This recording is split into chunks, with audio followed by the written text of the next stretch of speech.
Halo semua, sesuai dengan judulnya, pada episode hari ini gue ingin bercerita sedikit mengenai masalah-masalah yang gue hadapi sebagai seorang investor dalam menghadapi keputusan investasi di saham BBRI kemarin. Masih berkaitan dengan video BBRI yang sudah diupload beberapa hari yang lalu, pada episode hari ini gue ingin bercerita sedikit mengenai 3 kesalahan yang gue buat sebagai seorang investor di keputusan investasi kemarin, dan juga ada 3 pelajaran yang berharga yang bisa gue pelajari dan dapatkan dari pengalaman investasi ini. Untuk kesalahan gue yang pertama, kemarin jujur gue kurang disiplin dalam mengambil sebuah posisi atau menentukan titik entry di saham BBRI, di mana gue selalu ingin mendapatkan harga yang serendah mungkin untuk sahamnya, dan juga FOMO ketika saham BRI itu mulai bergerak dari support yang kuat di angka 4100. Oke, dimana saat itu kalau gue boleh jujur, gue sudah mulai memperhatikan bank BBRI ini tuh mulai dari angkanya di 4900-an turun hingga 4100. Namun saat itu sayangnya gue nggak berani mengambil posisi karena takut besoknya akan turun makin dalam lagi. Oke, dimana kalau kita ngelihat dari pergerakan saham BBRI kemarin, kita bisa mengetahui bahwa saham BBRI itu mulai bergerak naik ketika dia sudah menyentuh support yang kuat di 4100-an.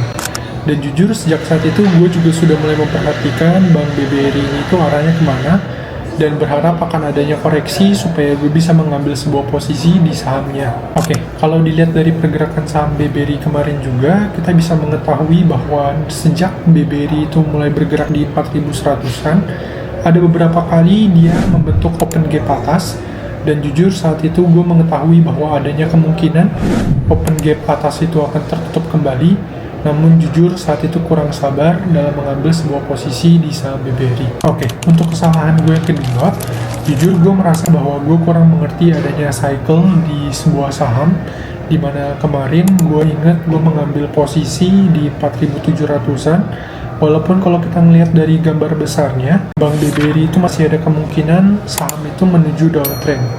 Oke, di mana saat itu gue hanya memegang prinsip salah satu quote investor ternama di dunia, yaitu Warren Buffett, yang mengatakan bahwa to be fearful when others are greedy and to be greedy when others are fearful.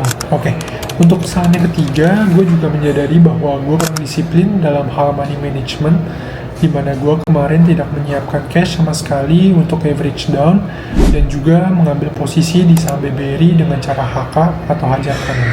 Oke. Dari beberapa problem yang sudah gue sebutkan barusan, jujur gue udah meminta beberapa saran kepada salah satu mentor di dunia capital market, di mana beliau juga akhirnya bersedia memberikan gue beberapa saran dan juga beberapa insight untuk gue pribadi.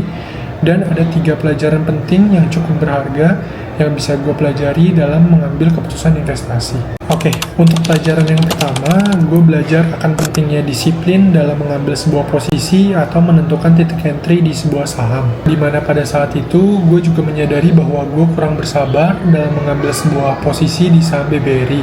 Oke, seperti yang tadi sudah disebutkan juga, gue mengetahui bahwa adanya open gap atas di pergerakan saham BBRI, dan juga mengetahui bahwa adanya kemungkinan besar bahwa open gap tersebut akan tertutup kembali di masa depan. Dimana sayangnya pada saat itu gue kurang percaya dengan analisa gue sendiri, dan akhirnya gue putuskan untuk menambah posisi di angka 4850 di saham BBRI kemarin.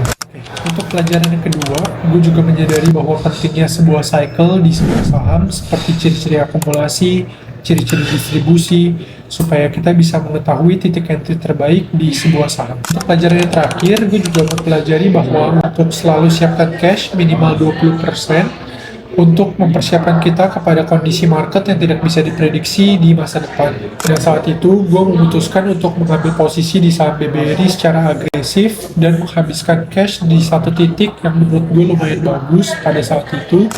Namun pada kenyataannya saat BBRI itu terkoreksi lebih dalam lagi, persediaan cash gue habis dan gue tidak bisa melakukan average down. Oke, sebagai closing dari video pada hari ini, gue ingin berterima kasih sekali lagi kepada Pak J atas waktu dan advice yang sudah diberikan beliau di tengah kesibukan beliau, yang akhirnya sudah memberikan gue beberapa insight baru, insight tambahan mengenai dunia capital market lebih luas lagi. Oke, sekian untuk video pada hari ini. Terima kasih bagi kalian yang sudah meluangkan waktu untuk nonton video ini dari awal sampai akhir. Stay tuned for next video.